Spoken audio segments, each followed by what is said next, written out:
I've always thought, like, how could I perhaps help? How could I offer the advantages I've been given to others? And again, someone might listen to this and be like, that's just victim mindset. Anyone can be anything they want. I don't know if that's totally true. And so my orientation, either fostered by my parents or just learned by, or like always inside of me, has always oriented to me towards asking, how could I help the little guy? How could I help the guy that maybe doesn't have the same opportunities that I was perhaps born with? How could I help? And so, welcome to another episode of the Limitless Life podcast.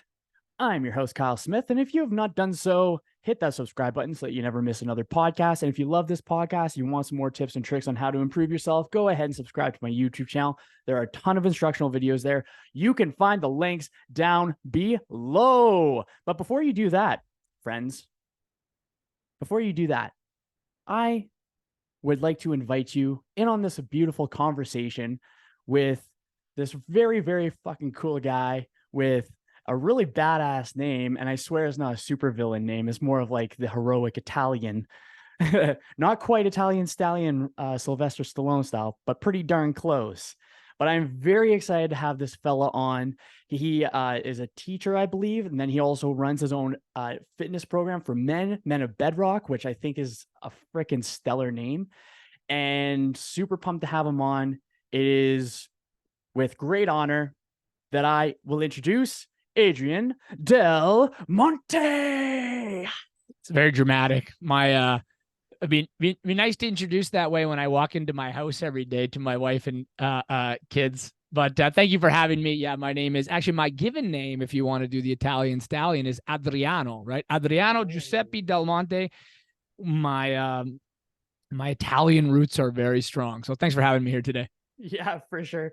And yeah, your roots are freaking thick, dude.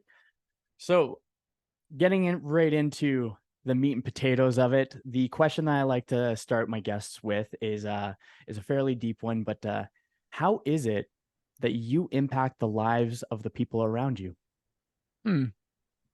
How is it? I got to think about this. This is a deep question. I think what I'm enjoying is in my life. I suppose I've angled my life towards something called servant leadership, and servant leadership. Well, I mean, I think you could go biblical and look at the example that sort of comes from the Bible of, one person giving up their life so other people can live. If you don't like, if faith isn't or religion doesn't land for you, the idea of servant leadership came from an essay in the 70s about orienting your life towards service first. And so your question about like, how is it impacting the life of other people? I hope that my life acts as service or is in service to other people, like starting with my family. Then, as the circles extend into my, maybe my neighbors, my students, the guys in our coaching group, my friends, impacting life by giving your life away by your words, by your actions. I don't think there's a higher calling than that. Our whole program, our online coaching company, really is trying to orient men towards serving other people. I think the model of service that I mostly resonate with is, regardless of your stature in life, whether you have a lot of money, not a lot of money, big house, little house, big car, small car, or, skin color, sexual orientation, race, all people can be great. I think MLK said this: all people can be great because all people can serve. And so I hope that impacting lives of others, I hope that my service to them is just me living out like the greatest potential of my life to just help other people. And I hope that's what's happening. I think that's what's happening. I hope my kids will say that. I hope that's what they'll write on my tomb, that daddy was a servant leader. I don't know if they'll use that language, but that to me is, the whole orientation of how I live my life. Yeah, man, I hope that answers the question. I think that is a beautiful question. It's an open-ended question, so it's pretty open. It's flexible, and it's actually really cool that you say that. I love the folks that I seem to be connecting with and attracting to this podcast are folks that really want to just have a really positive contribution to have to be the stone that creates the ripples of positivity. If I were to put it as like a visual kind of cue. And something that I think is beautiful about that is that there is something about having a sense of service that is so much more fulfilling and gets you to the point where you feel so much wealthier that there is no dollar amount that could be put on it, which I think is really interesting. And in the being a person of service, do you find that, and actually on that note as well, my purpose, my mission statement is the consistent and the persistent pursuit of self-betterment and to be a positive contribution to the human race. So when folks are like, hey, do you think you'll ever retire? My cue for my time, when, if ever it is time to retire, is if I am no longer fulfilling those two components. And something that I think is interesting when I've been chatting with folks like yourself, Gavin McHale, Andrew Coste, Somerset, like a whole bunch of these other cool folks, is that they've really been pulled, like drawn, like a guttural intuition, kind of like where the solar plexus are. I'm going real, that's for myself at least, but pulled towards those, pulled towards that helping. Was that always the case for yourself, my friend? Yeah, I think I've always, my parents did an excellent job of giving us opportunities growing up to serve. Now, my brothers and I grew up as competitive athletes. And so that really did consume a lot of our life. Like, we were competitive distance runners. And so that became a lot of my core identity. Like I was a runner. That's really always what I felt I was. I was a runner. I was an athlete. And I think most of us have these like core identity pieces. I'm a parent. I mean, it's the first question you ask if you meet a new person. Hey, what do you do? Right? First question you ask, oh, I'm an accountant. I'm a lawyer. What do you do? No one ever asks like a question of like, tell me who you are. Right? It's almost like weird saying it out loud at a party. And so we have these core identities. For me, growing up, my core identity was around my athletics. That said, my parents did an excellent job intentionally of putting us in situations where we could serve.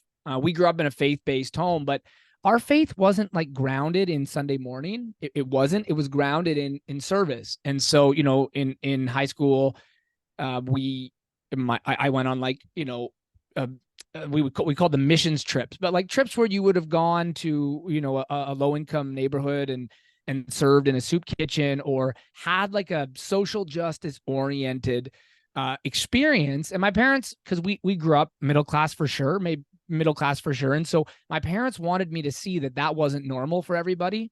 And so I don't know if internally I was always pulled, but my parents certainly fostered the identity.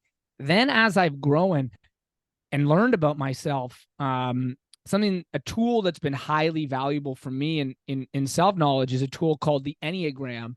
And my type on the Enneagram is I'm an Enneagram 8, the challenger. And what it means is what bothers me most in the world is injustice. That just bothers me, whether it be big picture of like the government ripping people off or, smaller picture of like someone borrowing money and not paying me back as fast as I want. So that's just like something that I've worked through. But something that bothers me is that some people have more money than other people. And we don't need to get into the merits of like if hard work works or not. But I've just always been bothered by how come some people get advantages in the world that other people don't get. Like I was born with privilege. I was born with privilege in that, a very simple example is I was born and I speak English in an English speaking country. That's an advantage. Like that's just an advantage that I have. Like it's not that I couldn't learn another language, but it's an advantage that I was born with. And so when I observe sort of like, why did that person not get the same advantages I've got? I've always thought like, how could I perhaps help? How could I offer the advantages I've been given to others? And again, someone might listen to this and be like, that's just victim mindset. Anyone can be anything they want. I don't know if that's totally true. And so my orientation either fostered by my parents or just learned by, or like always inside of me, has always oriented to me towards asking, how could I help the little guy? How could I help the guy that maybe doesn't have the same opportunities that I was perhaps born with? How could I help? And so I don't know if that answers the question. Again, these are kind of big picture questions. I try to make it really practical on a day-to-day, like on the day-to-day. Here's an example that might make it practical. An advantage that I have is I can run on less sleep than my wife can. Like I can run on, I can probably function on 6 hours of sleep. My wife needs 7.5 or 8. That's an advantage, right? People can debate however you want to debate that, but that's an advantage that I have. So I have an extra 1 to 2 hours in my day that my wife doesn't have. How can I take that advantage and give it to my wife? I try to start every day by emptying our dishwasher, taking out the garbage, making the kids' lunches, folding laundry. These are things I have extra hours in my day because I've been perhaps blessed with the ability to sleep less, to have more capacity. And so I'm trying to then give that to my family. Um, Again, I think when you talk about like how do you become a person of service, it's about thinking, okay, what do I have to offer the world? And then how can I give the world whatever I have to offer?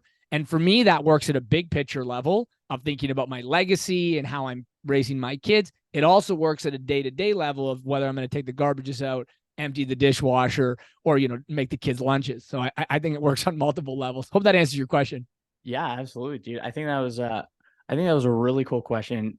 Honestly, minus the kiddos part, your routine is very similar to mine, I guess. Mm-hmm. But Mm-hmm. I definitely see yeah, that's awesome. I think that was a great answer because what what I observe, and this is with like the idea of just beliefs that are out there, whether religious or philosophical.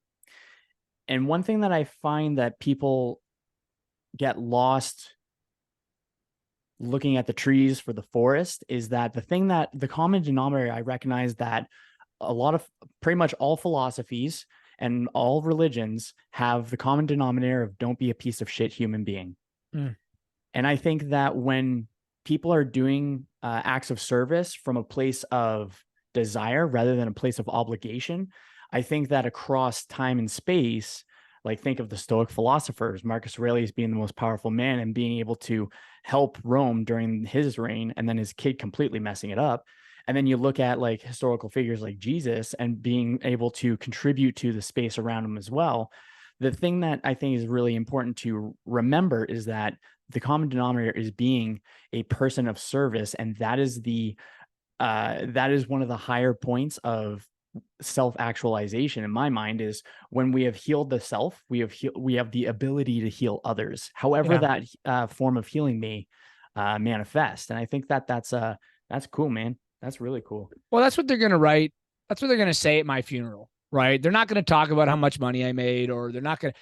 My dad likes to say, you never see a hearse pulling a U-Haul. You know what I mean? Like when you die, you don't get to take anything with you. You take nothing with you. You just you just die and you go, and people remember you. This is not an original concept to me, but my whole life will be summed up by that dash, right? The dash between 1982, the year I was born, and whatever year I die in. My whole life is summed up in a dash. And I think, what do I want to fill the dash with? I want to fill it with like a legacy of service to my family. And now we can break that down, what that looks like day to day. An example of that is I have to be a physically fit person. If I'm not showing up physically fit, fully energized, able to keep up with my boys, I have 3 young sons, highly active. So the dash is not just like, it's not like I'm sitting around all day emptying dishwashers. I do that. But then my whole life is oriented towards like this, filling this dash by bringing out the best in others, because that's what they'll remember, right? That's what they're not going to remember, how much money I made. They're not going to remember like how big the house was or how big the car was. They're not going to remember like any of that stuff. They're going to remember whether or not I gave to them things that brought the best out in them. And so I think when I think about my legacy, that's it. Like, what do I want my kids to say? I would love for my kids at my funeral to say, Daddy served the family well. Like, that's, if they said that, boom, life well lived. That's awesome. I like that you have, I like how you're participating in life with the end in mind. And I think that we find ourselves in a time where people are concerned about contemplating the end of their times and reflecting on their life. I have this frame where I imagine myself as my 100-year-old self. And so right now, what I am doing is experiencing a memory of my 100-year-old self. So I get to be in the moment more. And that grounds me so much because I know that my 100-year-old self is like, dude, you're doing good. Dude, you gotta, ease up on this one a little bit. And yeah, I think it's a good place to be, a good place to go from. And so in saying that as well, something that I use as filters is what I call my 4 F's of fate. And in order of importance, it goes fitness, finance, fellowship, and fulfillment. And those are the things that I kind of run things through. And I was wondering if you have your own sort of creed or framework that you filter things through, given that you forecast into the future so far. Yeah, I would say that everything I do is orienting towards service, but I'm big on habits. I think that having ideas is good. And the big idea is like, how do I bring out the best in my family, in my friends? Like that's the big idea. But then what I would ask is, what habits daily do I need to do to bring me and simultaneously bring my family and my people to that place? And so for me, I have a few core habits that I think are creating a kind of person that can weather all sorts of storms. Like I think frameworks really do work. Muhammad Ali, I think, said, you can have all the ideas in the world until you get punched in the face. Right. And I think sometimes people have like great routines or great structures, and then life hits, right? Life hits, and then you're in like a reactive mode, or like, well, I can't live with discipline or structure now because this is happening or this is happening. And so what I'm trying to do proactively is live with habits so that I become the kind of person so that when life hits, I'm that kind of person and can weather these certain storms. So for me, my framework would be all about daily habits that I stick to with, let's say, 90% compliance. Things come up. I'm not a robot, but I stick with them to a high degree of compliance. And then I live out those habits day to day to day to day to day to day. So when again a storm comes, I'm grounded in these habits, these good solid habits. And so that's sort of my framework, living with daily habits, because that gives me something I can really latch on to. Like an example of a habit would be, our cornerstone habit is start at night, right? How do you spend the last hour of the day? Like, how do you spend the last hour of the day? Many people do spend that last hour of the day drinking, eating, watching Netflix, or all of the above with your phone, right? Like simultaneously. That's a lot of people struggle with the last hour of the day, especially if you have a really busy life, because you want to just like decompress and unwind. And what I've tried to do is take back that last hour and use that last hour to set me up for a great day tomorrow. So I lay out my gym clothes. My family and I watch one show or one television episode together. We make our shakes for tomorrow morning. We read a story to the kids. We pray with them, and then we try to get into bed without like the time ticking and it becoming like 11 or 12 or 1 or 2. So that habit grounds me in good, solid things so that I can really show up well the next day. And so I'm not maybe about a framework as much as about habits. I absolutely love it. I love that you differentiated that as well, because oftentimes I forget that that habits are tangible. They're not intangible. They're not ethereal. They're not just in the mind. And if it's just like everything else, like what we're speaking on right now, the microphones, the cameras, stuff like that, it's began in the mind, but we have to manifest it. We have to build it. We have to create it. We have to implement it in order to actually see that framework or that vision come to fruition. Otherwise, it's just fantasizing. Yeah, it is. Really. And I would say this: show me your calendar and I'll show you your values. Right. So everyone can say, here's a great example. Everyone can say family is the most important thing in the world. Okay. Lots of people say that.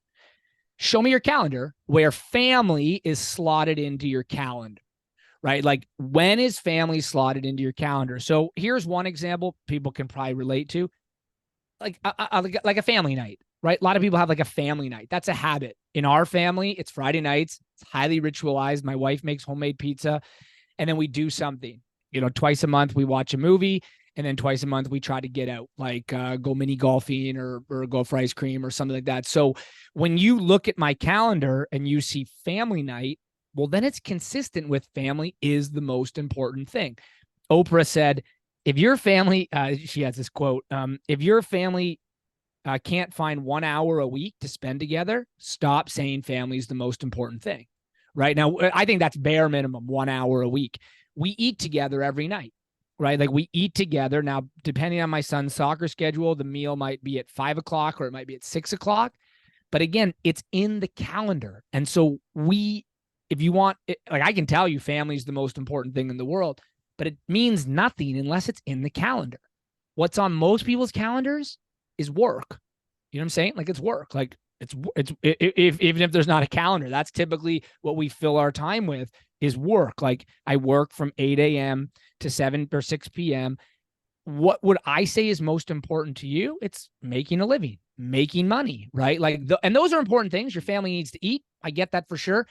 But if we're going to say family is the most important thing, or fitness is the most important thing, or faith is the most important thing, and it's not in your calendar, then I would say it's a wish. It's not actually something that's going to come to fruition because you're just thinking about it. You're not doing anything about it. So show me your calendar.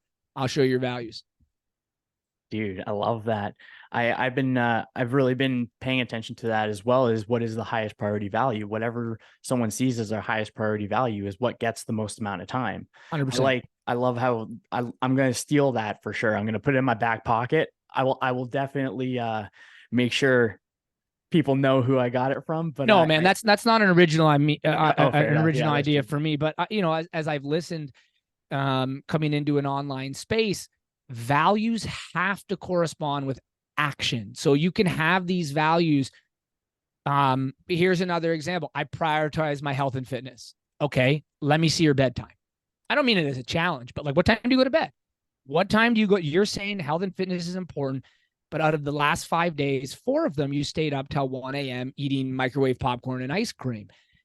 Either say that relaxation or personal happiness is your value, or change your evening routine. And so I think and when if you don't live in that alignment, right, Kyle? Like, if you say my health and fitness is my most important thing to me, and then you stay up super late drinking, watching porn, whatever you're doing late at night, you start to feel like you're an imposter. You know what I'm saying? Like, you know that your health and fitness is important to you. Like, you know that deep down, you know it. And yet you're living out of alignment with your values. And then you get what's called imposter syndrome. It's a terrible, terrible feeling to live with.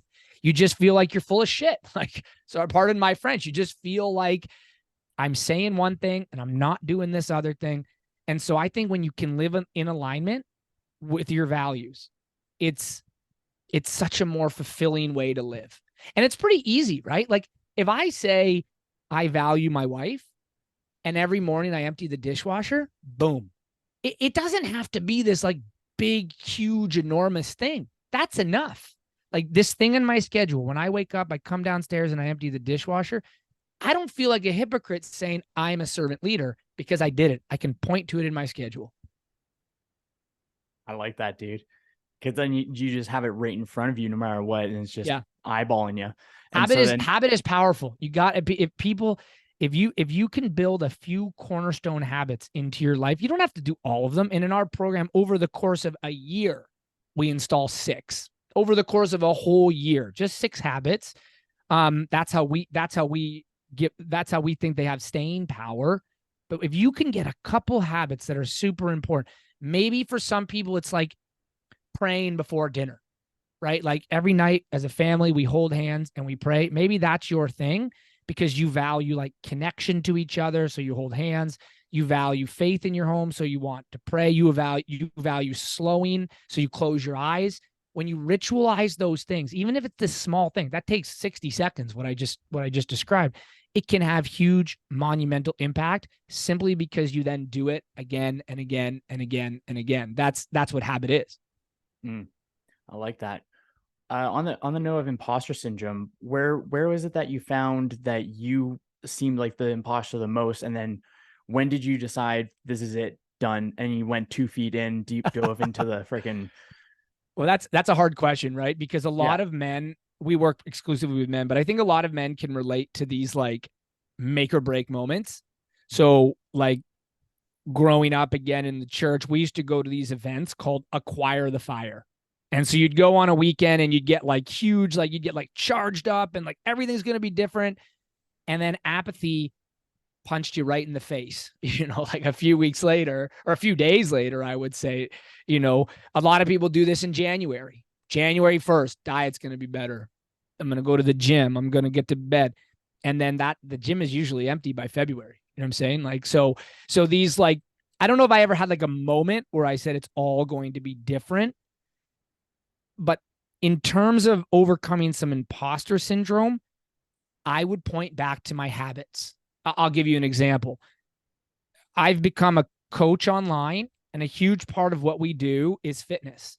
And I'm in good shape. I'm in good shape, but I'm not like jacked, right? I'm not like there's way bigger guys than me online, way more ripped guys than me online. And so I could let that make me feel like, well, I'm coaching guys on fitness, but I'm not like perfect in my nutrition. I don't have perfect form in the gym. And so what I would do is point back to my habits. And my habits are I go to the gym every day. I work out every day. That I can ground myself in an action that I can control gave me a sense of like, okay, I'm not an imposter, right? Maybe I don't have the best genetics or, I'm 40, so my body's not going to do what some 20-year-old fitness guy can do. Like my body just can't do some of that stuff. But what I can do is keep grounding myself in these things. I can act as if I'm a fitness coach, do the things I can do. And then, like how my body ends up is how it ends up. And so the way I kind of dealt with my imposter syndrome is doing the things that I can do, right?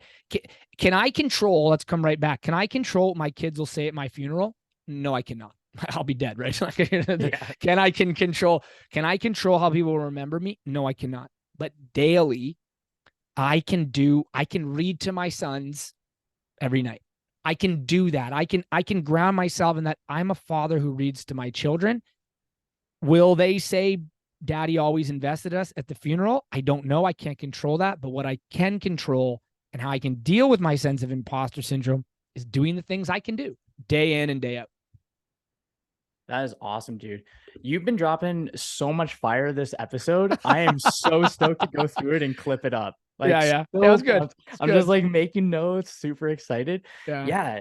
I like your combination of like tactical advice, your storytelling, and then your own personal combination with things. That's you articulate yourself very well. You know what? I'm It very proud has of it. to be, it Happy with that. has to be, and if there's any, I don't know, like if it's reelable or whatever, but if there's anything that I would try to get dads to think about is attaching massive action or sorry, massive significance to the smallest of actions, right? Like going to the gym, dads, matters. It matters. It matters. Like lifting a ninth rep rather than 8, that matters. That will make it less likely you'll become a burden to your family, right? Now, something horrible could happen. Cancer is a cruel, cruel bee. Like, I understand that. But staying in shape, that matters. Waking up early when your feet touch the ground, that you're the first one up and you can prepare the home for the family to live in, that matters, right? Whether or not you like eat this thing or those 6 Oreos, that matters, right? Whether or not you apologize to your wife or you hold on to your pride, that matters. And I think if you can attach massive significance to like the smallest things, it matters. Like, dude, we watched even the movies we choose for our kids. Did you grow up with Rudy? I'm not sure your age, but like, remember Rudy? Everyone knows it. You know Rudy, the I think football so. one? Oh yeah, Okay, yeah, it's like, yeah, yeah, the yeah. underdog, like he goes to Notre Dame. it matters. The movies we choose, like, the kids always want to watch they want to watch Avengers. I love Avengers. I'm not lying, but it matters the kind of like influence and the kind of movies we choose in our home, like the snacks we eat, like the sports the kids get involved with, like it all matters. And so I would say to dads, like, it matters, man. It matters whether or not you got 9,300 steps or you got the whole 10,000. Like that matters. Like every little thing you do, it matters. It really, really does. And I think dads sometimes, like, they don't think they matter. Like they're just going through the day, like the same old, same old, same old, same old. And I would say, like, everything you do in your day, it matters to your kids. It matters to your spouse. It matters to your people if you're not married or don't have kids. It just matters. And I would try to attach, like, this podcast, the words we're saying, having this conversation, it all matters. Anyways. That was honestly, that was awesome too. I completely agree with you. Like I recognize that it's the smaller things that are always going to accumulate to the biggest impacts. And it's not going to ever be a shift overnight into anything, because if we don't take the time to develop, then we're not going to be able to handle it at that point in time. And when we get to manage those small things, the very manageable things, then we are opening ourselves up to a possibility of so many different trajectories as to how we can like live our life. Because I like to think that in every moment, that gives us the opportunity to make a choice to change the trajectory of our future. Yeah. Yeah. If you can think of it like that, right? I like Bedros Koulian says, how we do anything is how we do everything, right? Mm-hmm. This is a great, probably an overused quote. He's got some other good ones as well, but it's this great line of like, what you do in one capacity helps you become the kind of person you are in every other capacity. And so if you can see yourself, I think a lot of people are like, well, the little things maybe don't matter as much as the big things. And I would make the opposite case, right? In a moment where there's a fire in your house, 99% of dads are going to go into the house and rescue their kid, right? But how many times is there going to be a fire where you have to go into your house and save a kid? It might happen, but most of us won't have those larger than life experiences. What we will all have is daily opportunities to make a choice. Like even praying before dinner. Again, my family is a faith family, but sometimes if I like raised my voice during the day or I was short with my sons, when it's time to pray, it's an internal battle of whether or not I'm going to still say, "Okay, boys, we should hold hands at the table and offer a word of gratitude." And in that moment, I could say, "You know what? It's not that big a deal. We'll just skip it tonight. Like tonight, it's not that big a deal. We'll just skip it tonight." But I think my kids will know that. What I'll be teaching them in that moment is we hold hands as a family if everything went perfectly in the day. And so I think as a person, you have to recognize on the daily level, like on the daily level, it matters. Like, there's big significance in these tiny moments, and they really do matter. I've said matter a lot, haven't I? I've said matter an awful lot in this episode. All good. I'm going to make sure I put it in the title. Might be the title. Yeah, it matters. You know, I usually put like a couple things together, but I'm just going to keep it matters. It all matters. It does matter because you want people to know. Like you're a fitness guy. Like if you are given a rep range of 6 to 8 reps, right? And you do 5 reps. You know, like if the workout says do 5 reps, then do 5 reps. But if the workout says 6 to 8 and you get the 5 and you start that like, well, 5's good. This is, I was tired last night. It affects you, right? It affects your sense of, you live with that imposter syndrome. But if the workout says 6 to 8 and you do 6 and you drop that weight down and you're like, fuck yeah, like that's how it is, right? Like, because you proved something to yourself that you're a person of your word. And so even in these like little things, like going to the gym, like offering gratitude before dinner, whether or not you apologize or not to your spouse, those things have huge impact. This is going to be kind of a sort of an off question, but I just got a feel for this question. I'm just curious, but for a lot of my guests, I'm getting a lot more like you got fire. Like I feel your fire, Oh, do you? Okay. and not in a bad way, not in a bad Yeah, way. I yeah, think yeah, it's yeah, awesome. yeah, yeah, yeah. Describe what you're feeling, thinking, your intention. Where is this being pulled out of? That's a good question. I love movie quotes. You know, I've quoted Rudy, but one of my favorite movies is Shawshank Redemption. You know Mm. that one, Shawshank, just Mhm. classic. And Morgan Freeman has that great line at the end: "Get busy living or get busy dying." Another one of my favorite quotes comes from Dead Poet Society. It's like Robin Williams's moment, and he says "Carpe diem" or "seize the day." And then my other favorite movie quote comes from Braveheart, and Mel Gibson's character says, I think the line goes, every man dies, but not every man lives." And and those kind of messages land for me because I see a lot of men.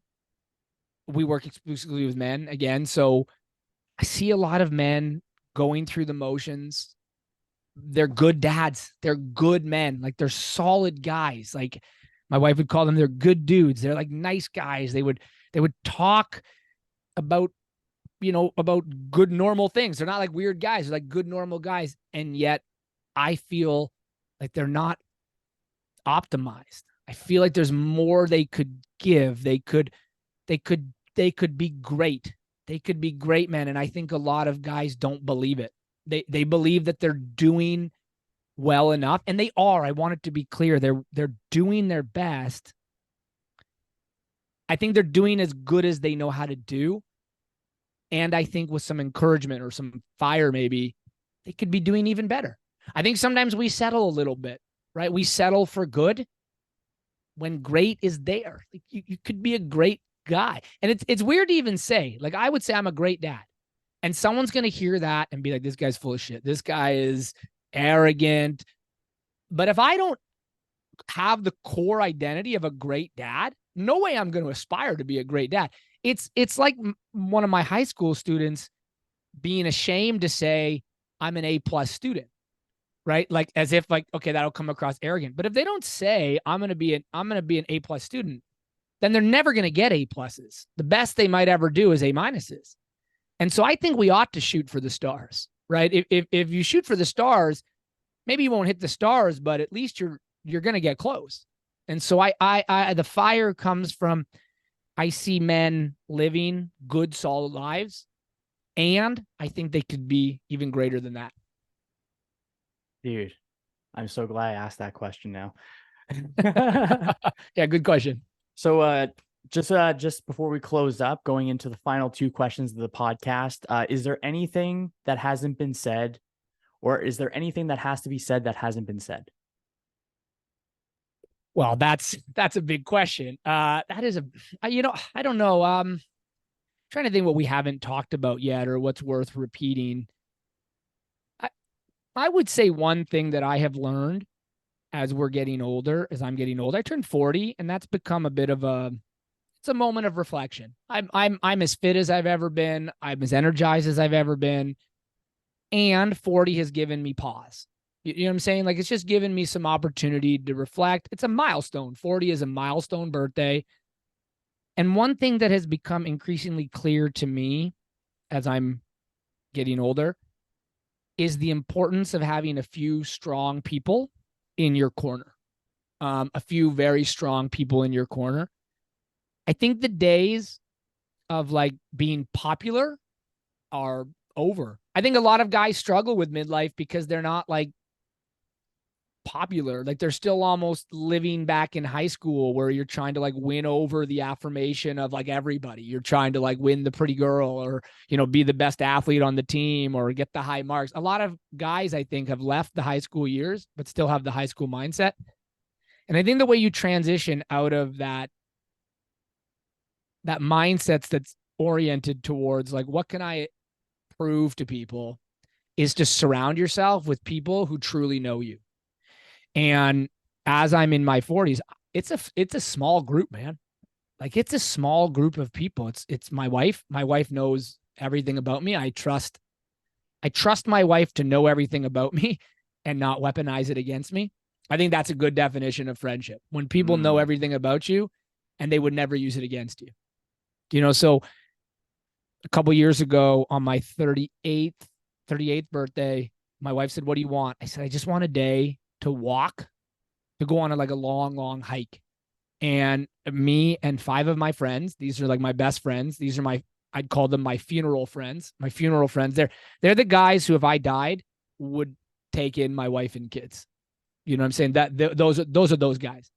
And we walked a marathon together. we got up early and we walked 42.2 kilometers. And it wasn't a huge group of guys, but at the end of it, it was like, these are my guys. Like, these are the guys who are my best friends. Not one of them lives in the same city as me, but the rest of them, we've scattered because of jobs and kids. But these are my guys. And so, to answer your question, is there something that hasn't been said? I think a lot of men often operate with that like lone wolf mentality. You know what I'm saying? Like, I can do this, I can man up through this. And as I'm getting older, I realize, you know, life is going to be hard at times. And that quote, when the going get tough, the tough get going. Mm. What I like to say is, when the going gets tough, get some good people in your corner. That won't have staying power because it doesn't rhyme or have like a reverse sentence structure in it. But I do believe that like life is going to be hard. You are going to like suffer. Everyone knows this. You are going to suffer, like whether it be a physical illness, or my wife and I, we struggled with infertility for 3 years before we had our first son.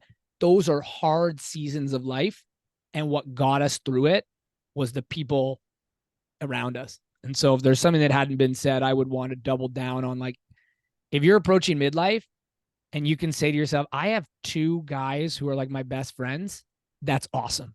That's hold on, foster, invest in those relationships, call those guys, text those guys. It is 100% worth it. And the idea of like, yeah, I'm friends with everyone, I got like 20 friends. I don't know. I think that season of life is over. At least for me, it feels over. And instead, I'm choosing to invest in just these few relationships. And I can name them. Like, I can tell you their names. Like, these are the guys. I like that. Yeah. Oh man. Yep. Glad I asked that question too. Mm. Nice. Now for the final two, my friend. So, setting the scene. You're at the end of your days. Your dash, the other end of it, has been filled, or not yet, I guess. But you're on your deathbed, right?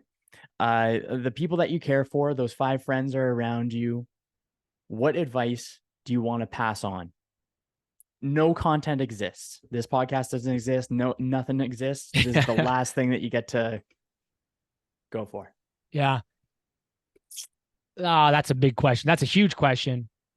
I'm going to make it really practical again, though, because I think practical is where guys got to be. Like, guys aren't super deep. We can be deep, but we need to know, like, okay, what do I do?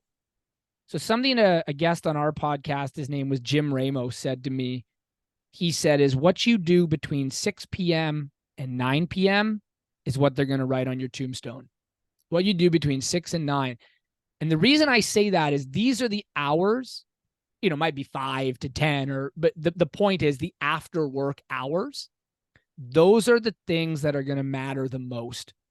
And sadly, for many guys, at the end of a long day of work, it's a collapse on the couch with their phone, and their kids are just begging for their attention. You see it at the park. Same thing. If your kids are younger, you go to a park, the kids are like at the top of the slide being, daddy, daddy, look. And sadly, many dads are just like on their phones. They're like checked out of that moment. And so if I could say to someone on their deathbed or on my deathbed, be cognizant of the time you have with your kids, because that's what they're going to remember about you. Like, those after, they're not going to talk about what you did during the workday.